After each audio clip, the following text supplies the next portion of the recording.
Okay, good morning, ladies and gentlemen. I'm Dave Deptula, Air Force Association's Dean of the Mitchell Institute for Aerospace Studies.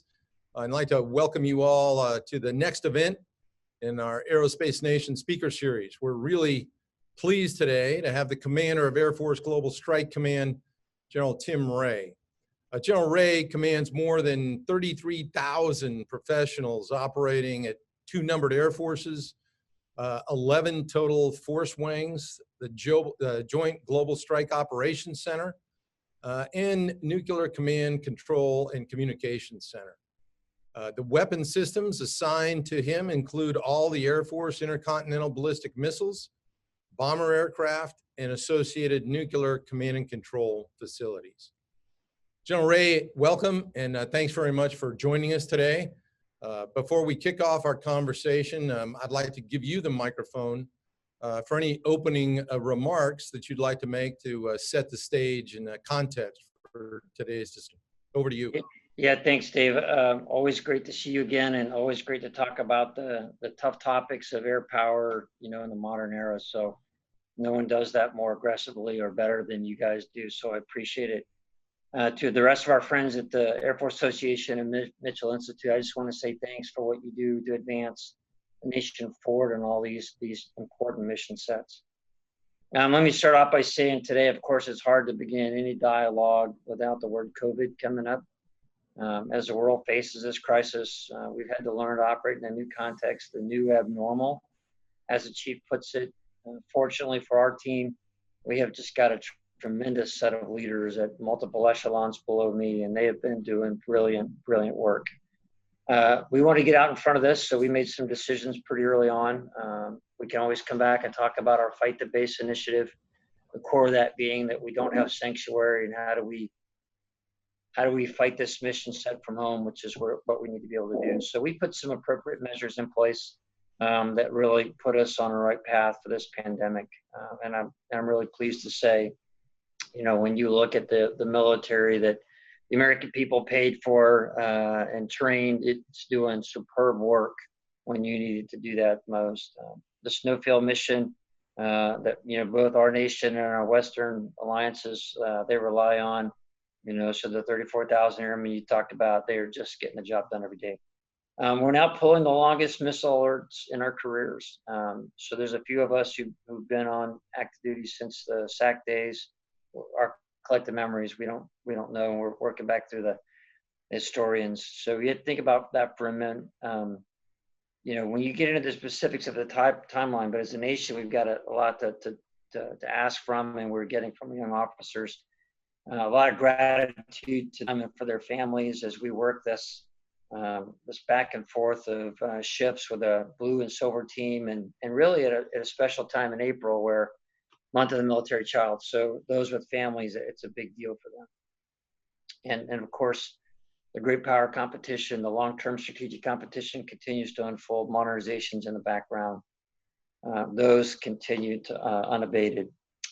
So in this shift, we've talked about this before. It's a long-term strategic competition, and of course, the nuclear posture review talks about that. It talks about the tailored deterrence, and I think tailored deterrence becomes more obvious for us now than it did, 2 years ago. So how do we go from the pre-COVID world and get this all nailed down? And so those shifts are playing out. So it's more dynamics, more higher stakes. And of course, if I said 2 years ago or a year ago, there's no sanctuary, to some that meant something. Now it means a little bit more. And so there's different dimensions of that. Back in September, I spoke at AFA and I talked about, we don't really change as a nation without a galvanizing event. Some of these can be viewed as defining moments for generations: World War II and Pearl Harbor for my grandparents, Cuban Missile Crisis for my parents, certainly the end of the Cold War and 9/11 for me, and now for this younger generation, it's going to be this pandemic. And so things become very different and your priorities shift. And so I think we're working our way through that. We left the deterrence conversation back at the end of the Cold War. And so 20 years of counterterrorism ops, disconnected from the strategic side, and so when you think about what we're up against, the strategic and political realities of the counterterrorism world versus where we are now, they're just fundamentally different animals. And so, that takes that wake-up call to shift us from that. We started talking back then as well about how the return of competition brings on, thoughts of the old Cold War. You and I talked about this a few times out in Santa Monica, but we got to think differently. This has to be really more of a competitive environment, more players on the field versus one who largely play by the rules. Realist competitors are on the playing field now, and they really studied us, how we do that. You have to think about the enemy's theory of victory when it comes to deterrence, and to find out what to deter and to do that tailored. And I think that's what the NDS and the NPR do for us. And of course, in the background of all that, in that competitive environment, you got to factor in JADC2, ABMS, hypersonics, power grid, space, cyber, comms infrastructure. All that is part of a very important swirl. And strategic presence, it has a deterrent value as long as it can remain viable, but certainly a dynamic approach to that's really something that we have to take a strong look at. I'm sure I'll probably get a question or two on the CBP, the continuous bomber presence versus bomber task forces. We think that we're shifting from continuous to more constant. Two thoughts here. There is strategic predictability, and how I unfold that is that you've got great partners and allies in that region, particularly in the Pacific, all over the world. Your ability to go operate with them and to show more of a presence with them, simply more than just being from an island. But it also has that signal of how you signal would-be adversaries. I think the Pacific is a very bomber-friendly theater with the range and what needs to be done there. But the operational unpredictability that we seek means that you move around the theater in a more dynamic and unpredictable fashion. I think that's got to be part of how we do things. And I think as time unfolds, you'll see what we're working on with PACAF and INDOPACOM and STRATCOM. The triad, it's more important today, I think, than it was, because as you look at the Russians and the Chinese, the modernized and growing arsenals and what they have there, where our partners and allies will look to us for extended deterrence. I think those continue to be foundational. What we do here, I call the cornerstone of the security structure of the free world.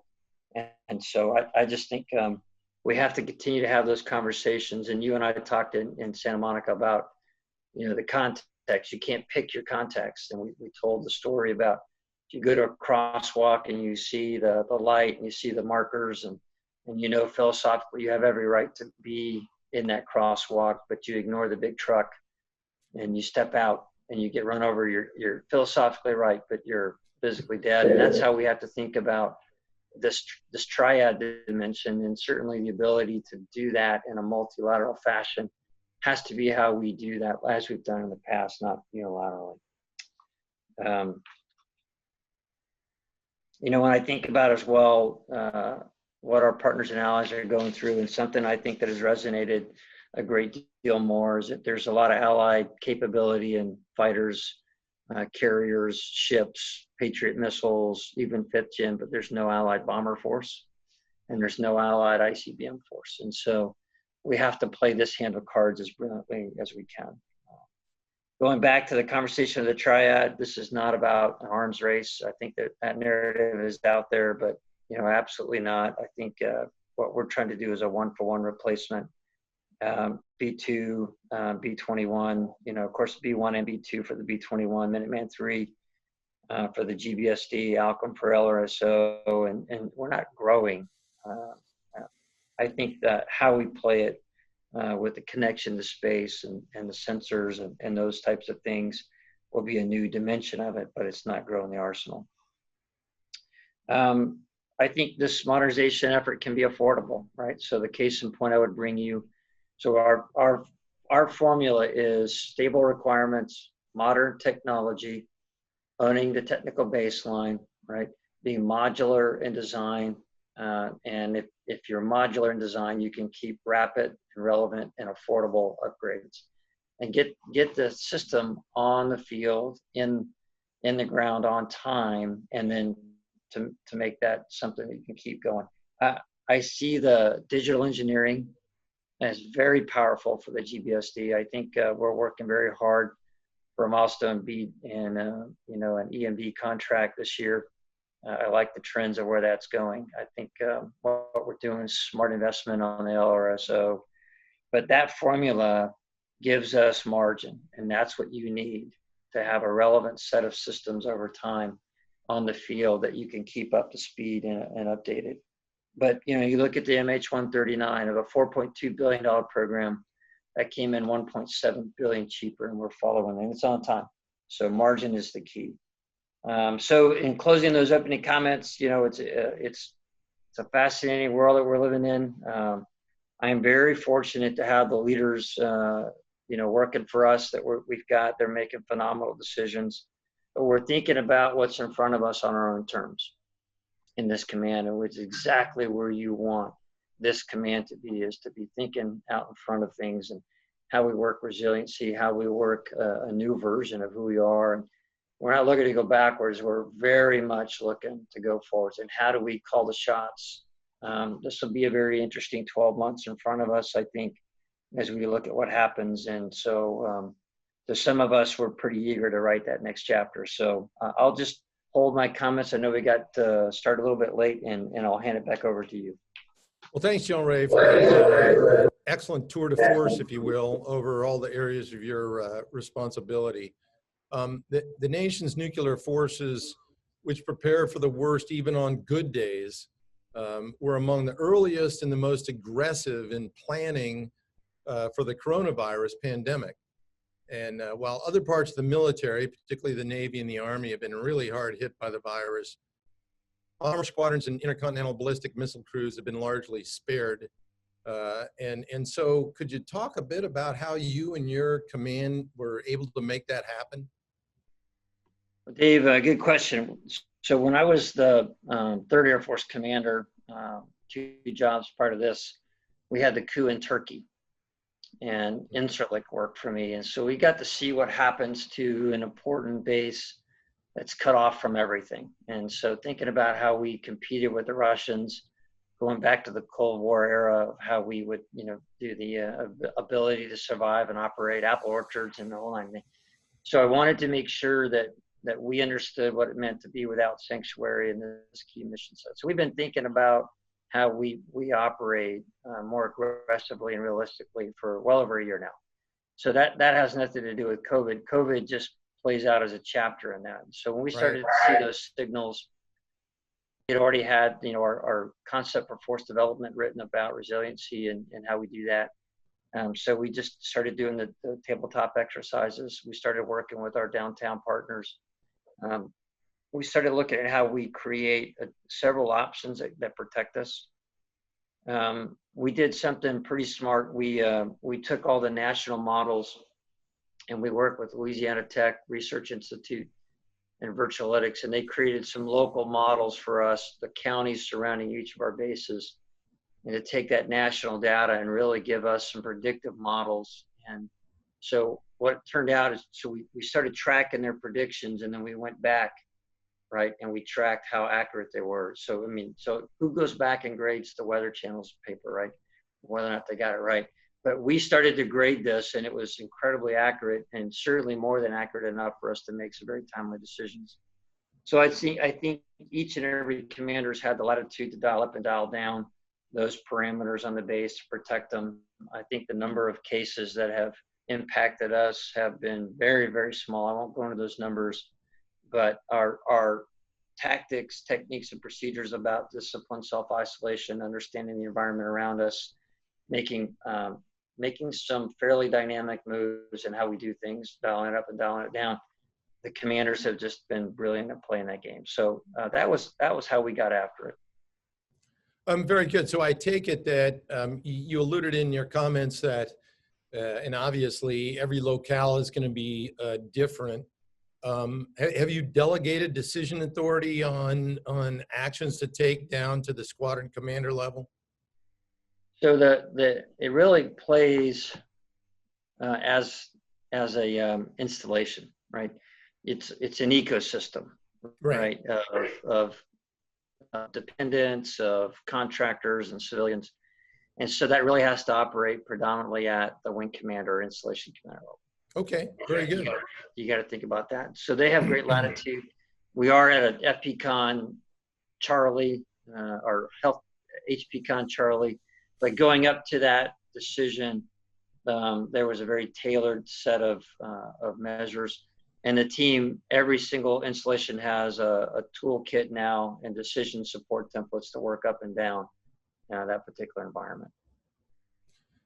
The Air Force recently announced the transition of its continuous bomber presence mission on Guam, and I can't resist saying initiated by yours truly back in 2004, to a model centered around dynamic force employment with deployments of bombers to various regions around the Pacific on a regular fashion. Could you speak to the factors behind this new model?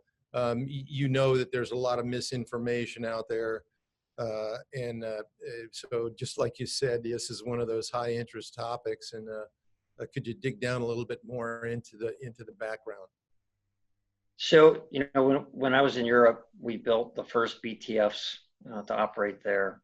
And, being from the bomber community, everyone assumed that I would want bombers permanently stationed. And very clear in my mind, I would like to know we could bring that kind of capability with that kind of dynamic,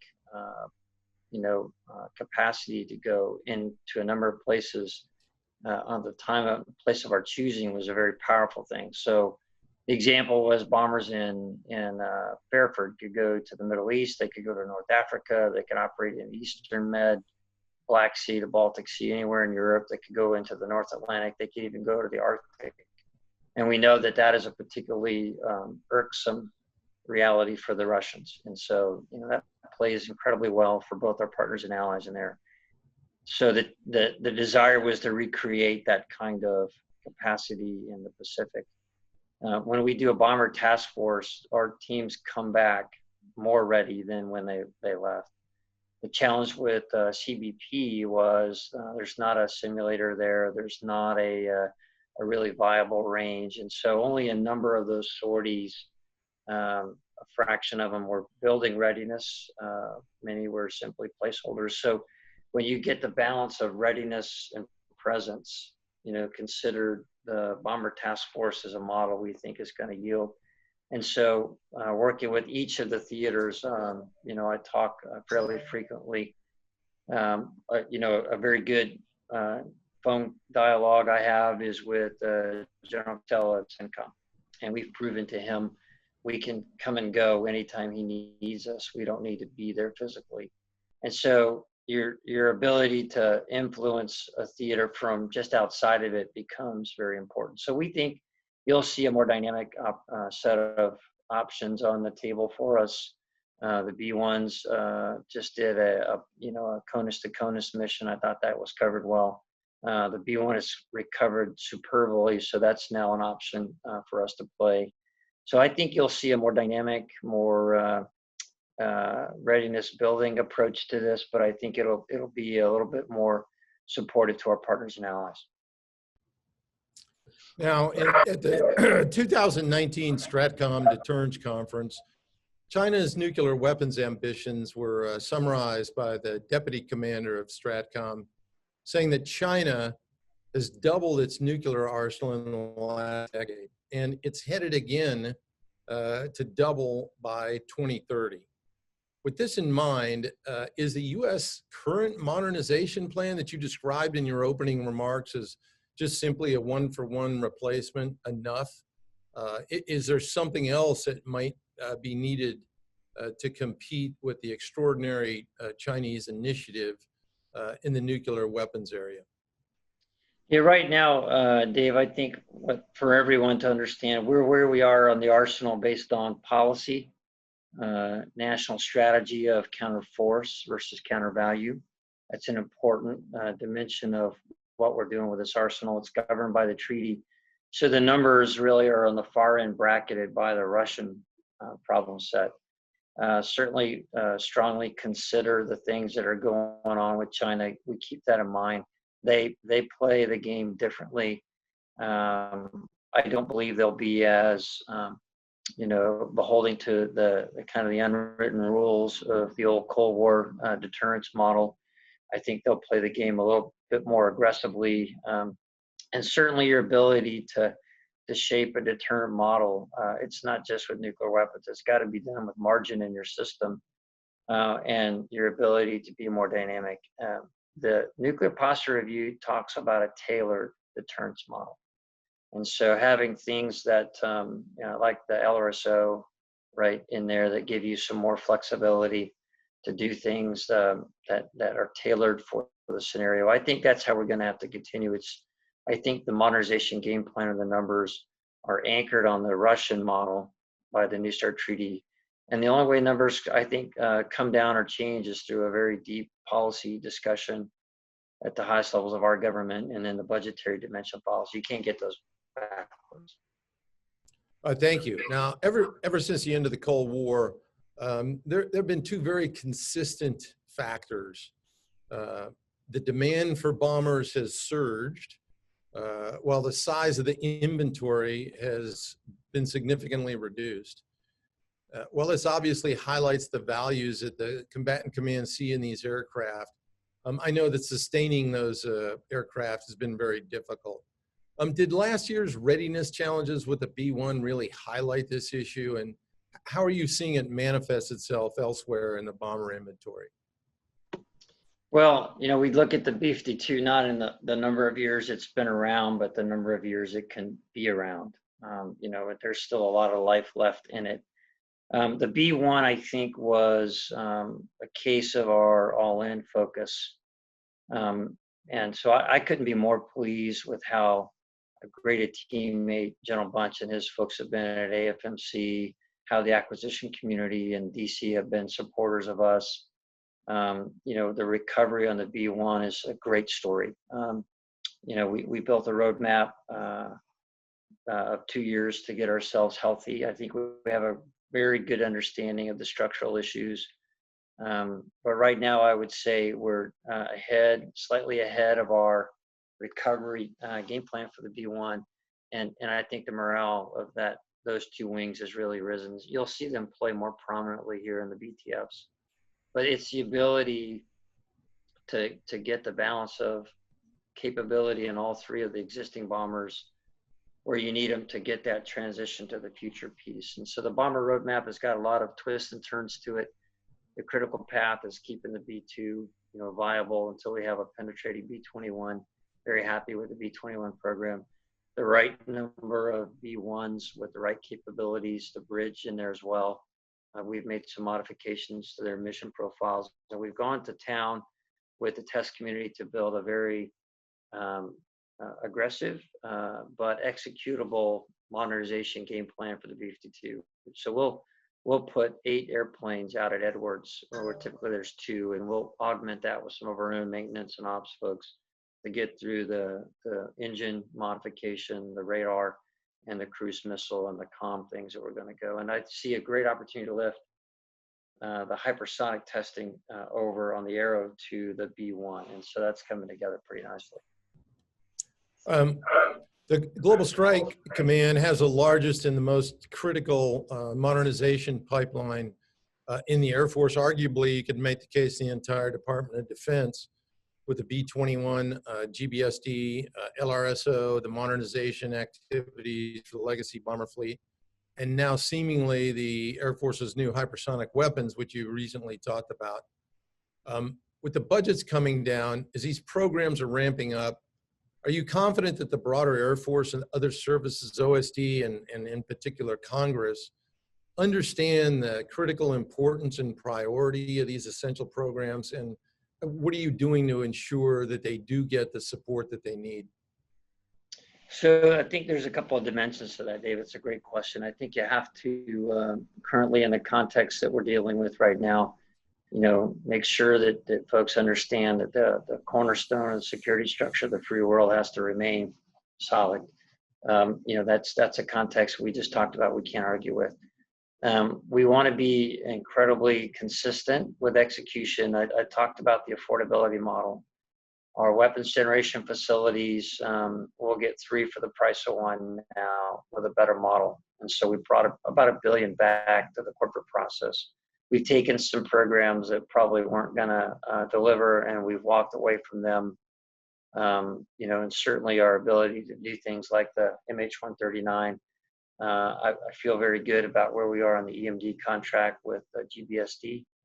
My sense is that's not the classic sole source concern. We've got a great partner now in Northrop Grumman that we're working our way through. The digital engineering has been very powerful, but there's an affordability model that's playing out very consistently. And I think what you'll see is that we won't continue to grow in price, that we'll bring in something of value, and then we'll do smart operational concepts that need to be relooked at. So I think there's more that we can continue to do. We understand where acquisition and modernization has been in the Air Force, so we're trying to write a very different chapter for DoD. General Ray, could you explain a bit, as much as you can, what the Air Force's plan is to get to 220 bombers? For example, do we get to 220 bombers with the existing force and then retire the legacy aircraft as the B-21 comes online? Could you shed a little bit of light on this issue?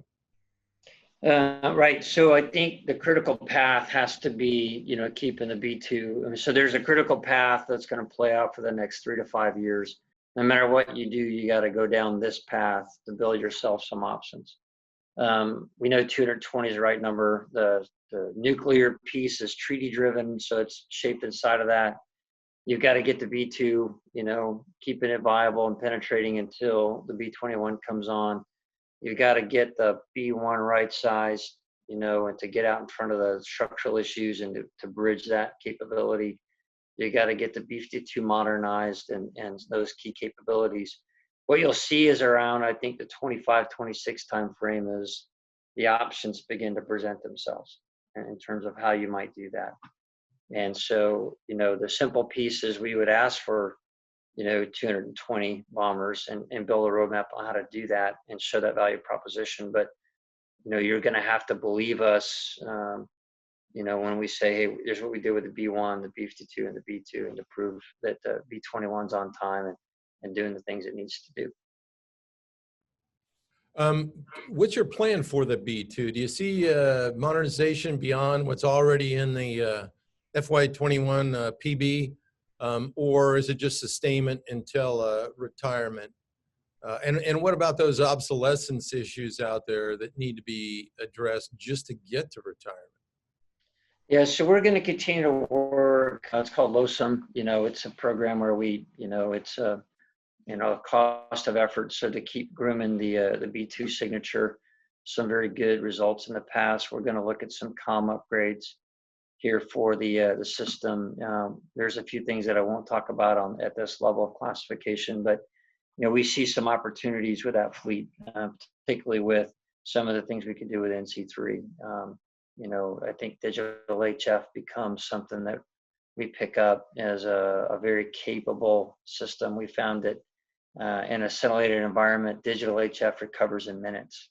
So, there's some things that we can do very intelligently for NC3, far more affordably. So to give you your space, your air, and your terrestrial layers. So that's one of the things we're looking at. Very good. How about, you mentioned the B-52 earlier. Can you give us some insight on how's it going with the B-52 re-engineering effort, and what are some of the technical drivers behind the program and performance attributes you hope to gain? Right. So I just went through the draft CDD to push that out. The requirements in there are very consistent with the original 1067s. I don't see any significant changes. I think if you were to put a nuance on this program, this isn't trying to buy, a higher performing engine. This is about matching your thrust, your weight, so that you don't have a major engineering project to do to integrate that to the airplane. But where you want to gain is in your reliability and your efficiency. And so, the TF-33, we looked at several options on how we might do that. But I think the way to go forward is an existing commercial engine. And I think our understanding of how we eliminate some of the difficult work by matching the parameters, I think we have several good opportunities here. I'm pretty pleased with what we see. LRSO is a capability that's not well understood by many. I don't know why, maybe because it's a new acronym. But if you had the opportunity to describe the imperative for this program to a skeptical audience on Capitol Hill, how would you go about crafting your argument?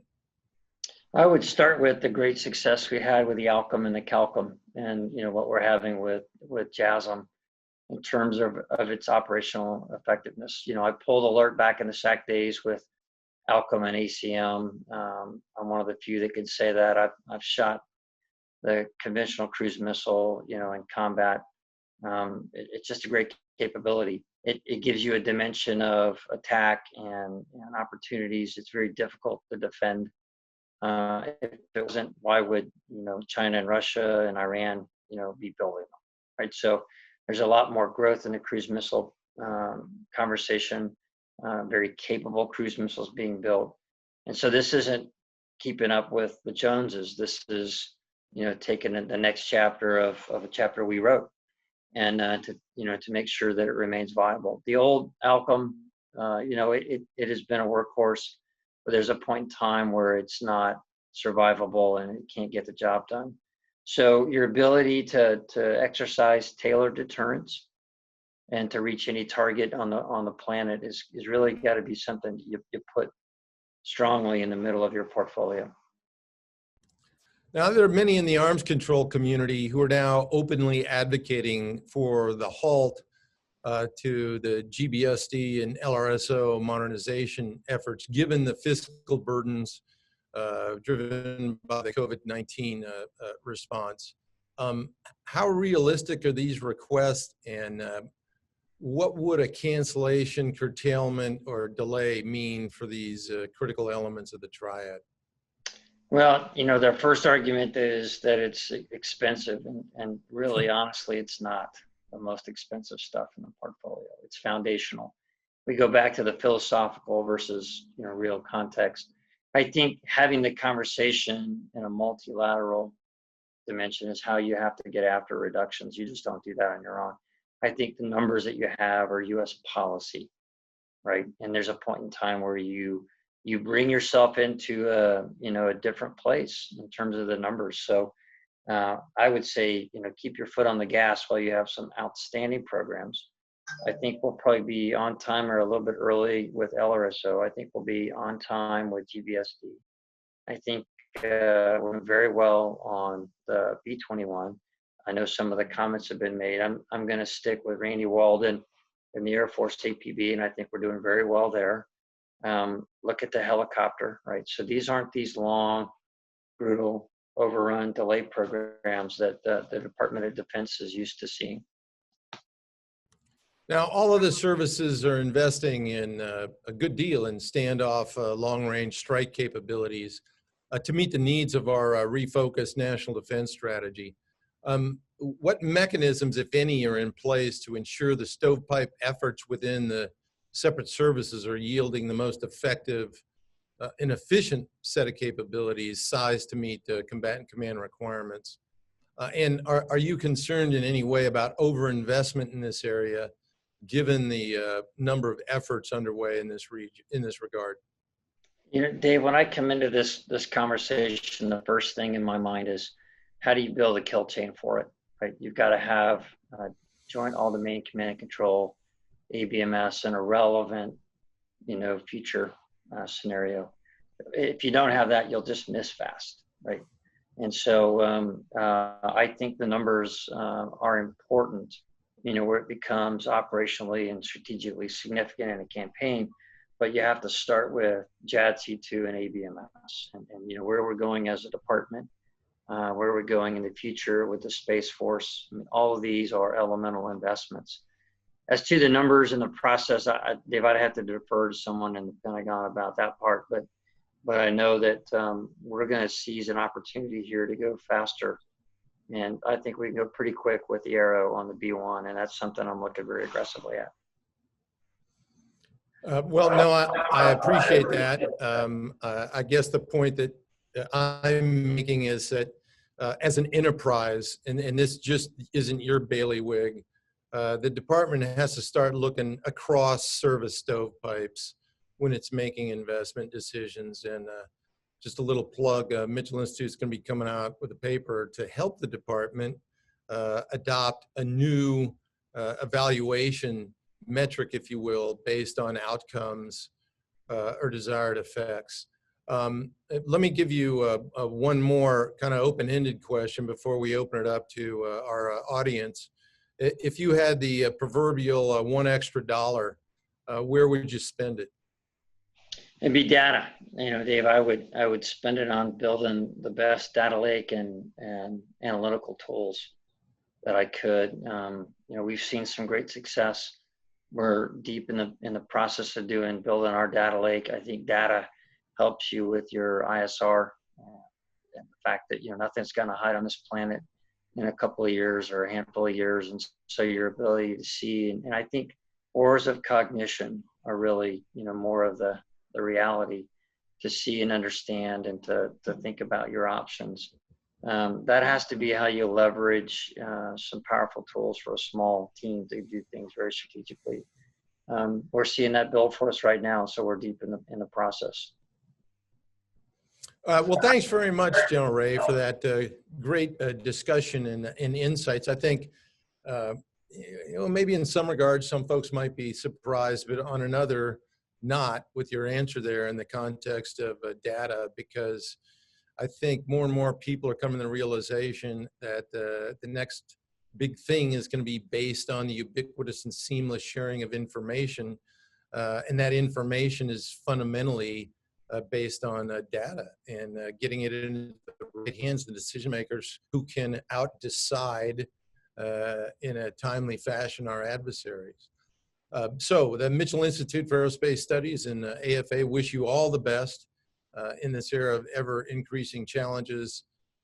And we really are blessed to have someone with your insights and operational expertise running this extraordinarily important command at this time. So thank you very much again for participating, and all the best.